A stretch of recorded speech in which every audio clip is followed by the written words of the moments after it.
காயத்ரி, காயத்ரி, துணி எல்லாம் நனையுது. காலையில எடுத்துக்கலாம்க்கா. நீ இப்படியே படுத்துட்டு, நான் என் துணியை மட்டும் தான் எடுப்பேன்.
நான் எதையும் தெரிஞ்சு பண்ணல, நடந்துருச்சு. நேத்து ஒரு விஷயம் சொல்ல மறந்துட்டேன். எனக்கு நீ வேணும். நான் சாகுற வரைக்கும் ஒரு தாழ்ந்த ஜாதிக்காரனோட மனைவியாக சரின்னு சொன்னா தயாரா இரு. பெரிய அளவுல கொண்டாடலனாலும் கல்யாணம் நடக்கும்.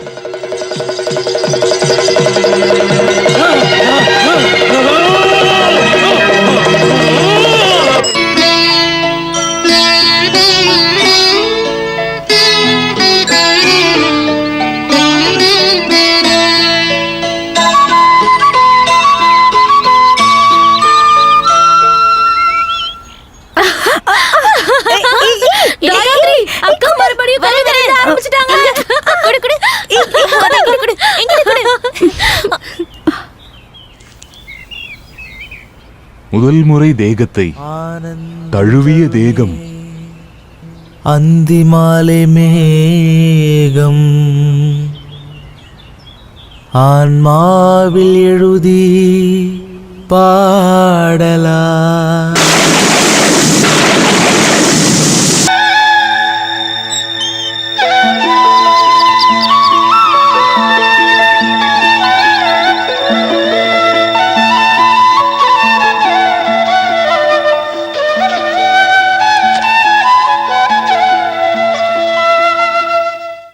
கூப்பிட்டீங்கன்னு சொன்னாங்க.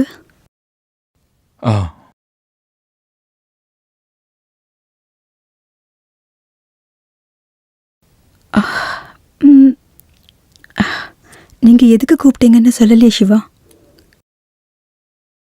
கடவுளே, இனி செத்தாலும் பரவாயில்ல, உன்னோட வாயில இருந்து என்னோட பேரை சொல்லியே கூப்பிட்டுட்டே. சார்னு கூப்பிடாம சிவான்னு. இனி உங்களை சாருன்னு கூப்பிட வேண்டான்னு தோணிருக்கலாம். என்னையில இருந்து மேகங்கள் தழுவிய அந்த ராத்திரியில இருந்தா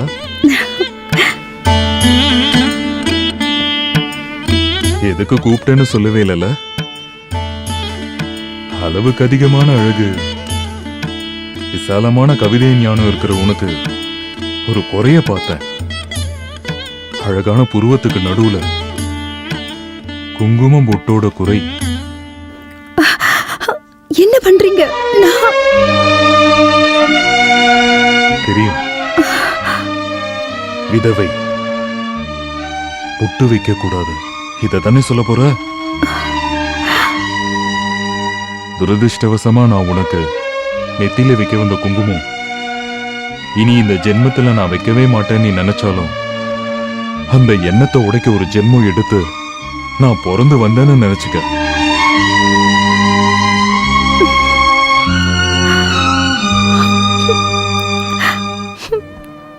அக்கா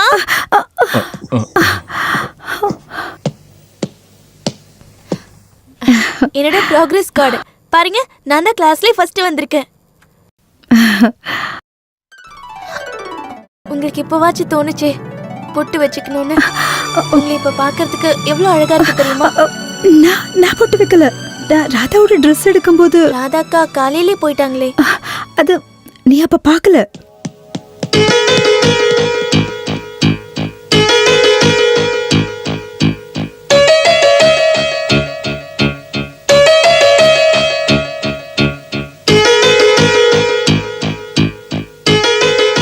நீங்க ஆபீஸ் போலையா? இல்லம்மா,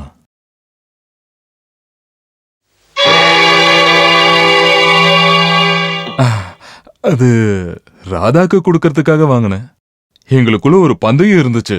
நான் தோத்துட்டா ஒரு gift வாங்கி தரேன்னு சொன்னேன். நீங்க தோக்கல.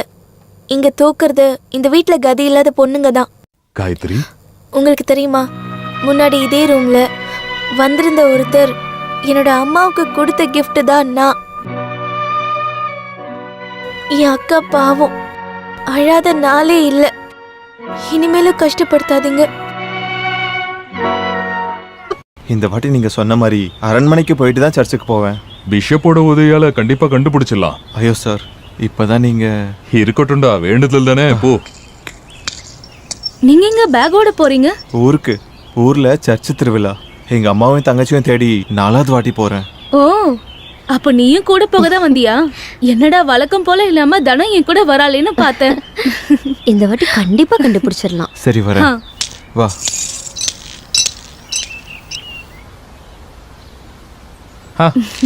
நீ என்ன இந்த பக்கம்? இன்னைக்கு நல்ல நாள்ல, அதான் விசேஷமா உங்களை கூப்பிடலான்னு வந்தேன். நான் வீட்ல தானே இருந்தேன், அங்கேயே சொல்லிருக்கலாம்ல. அது விசேஷமா இருக்காதுல்ல. இன்னைக்கு மதியானத்துக்கு மேல நம்ம ஊரு கோவில்ல என்ன நடக்க போகுதுன்னு தெரியுமா? இல்ல, தெரியாது. என்ன பட்டிமன்றமா? எப்ப பார்த்தாலும் ஜோக்கு தான். நல்ல மாங்கல்யத்துக்கும் தீர்க்க சுமங்கலியா வாழ்றதுக்கும் நோம்பு எடுக்கிற பொண்ணுங்களோட விழா நடக்குது. அப்போ அதுல ஃபர்ஸ்ட் ரோலையே நீ தான் முன்னாடி உட்கார்ந்திருப்ப. எங்க நெல்லெல்லாம் எடுத்து வெளியில போட்டு ஆபீஸ காலி பண்ணுன்னு சொன்னது எதுக்காக தானா? உங்களுக்கு இப்ப என்ன வேணும்? இந்த ஊர்ல நீ என்ன பண்றேன்னு ஊர்க்காரங்களுக்கு தெரிய வேணாம். 2 பேரும் உள்ளே ஏறுங்க. சிவா, என்ன பேசுறாங்க அவங்க? ஏய், ஒண்ணும் இல்ல, நீ பயப்படாத. ஏய், கோபத்துல அந்த அபிலாஷ் நிறையவே வார்த்தை பேசிட்டான். ஆமா, அவங்க 2 பேரும் விரும்புறாங்க. அதுக்கு என்னன்னு கேட்டுட்டான். ராதாவை சிவன் தான் கல்யாணம் பண்ணிக்க போறாரு. அதை எதிர்க்கிறவன் யாரா இருந்தாலும் வாடான்னு சொன்னான். யாரு எதிர்ப்பா? அப்ப சிவா என்ன சொன்னாரு? என்ன சொல்லுவாரு? அவர் மனசுல என்ன இருக்குன்னு தானே அந்த அபிலாஷ் எல்லாருக்கும் எடுத்து சொன்னான். சும்மா சொல்லக்கூடாது. சாருக்கும் ராதாவுக்கும் ஜோடி பொருத்தம் ரொம்பவே நல்லா இருக்கு. என்னம்மா இது? நல்ல நல்ல சந்தோஷமா தான் இருக்கணும். சரி, நான் கிளம்புறேம்மா.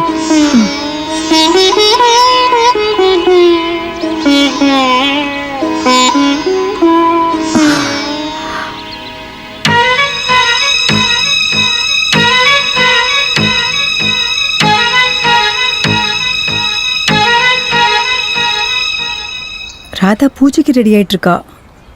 ரொம்ப நேரம் வெயிட் பண்ணுவீங்கன்னு நான் எடுத்துட்டு வந்தேன். நான் எடுத்துட்டு வந்ததுனால பிடிக்கலையா? நீ எதுக்கு பொடி வச்சு பேசுறேன்னு எனக்கு தெரியுது. அபிலாஷ் அவரோட மனசுல இருக்கிறத சொன்னாரு, அவ்வளவுதான். அதுக்கு மேல எதையும் யோசிச்சு தலையை பிச்சுக்காத. அவர் மனசுல இருந்தத அவர் சொன்னாலும் நான் நேர்ல கேட்டு தெரிஞ்சுக்கலான்னு தான் கேட்டேன். தெரிஞ்சுக்கிட்டல, இப்ப நிம்மதியா தூங்குவல்ல? உண்மையிலேயே நான் நிம்மதியா தூங்கி 2 மாசம் ஆகுது. என்னது? நேத்து குளத்துக்கு பக்கத்துல இருக்கும்போது தலை சுத்தி கீழே விழுந்திருப்பேன். அன்னைக்கு காயத்ரி வந்து கேட்டப்போ சாப்பிடாததுனால மயக்கம் வந்திருக்குன்னு சொன்னேன். அவன் நான் சொன்னதை நம்பிட்டா. இன்னும் எவ்வளவு நாளைக்கு நான் இதை மறைச்சு வைக்கிறது?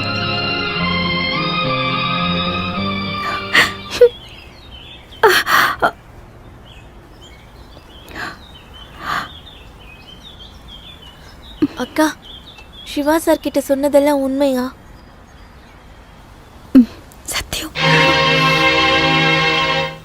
நடக்க போற பூஜைக்கு நான் நாளைக்கு ஒரு நாளும் லீவ் எடுக்கலாம்னு நினைக்கிறேன். பாயாசம் சாப்பாடெல்லாம் ரெடி பண்ணும்ல.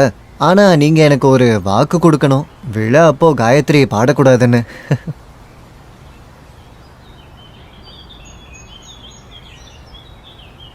என்ன சிரிக்கவே இல்லை?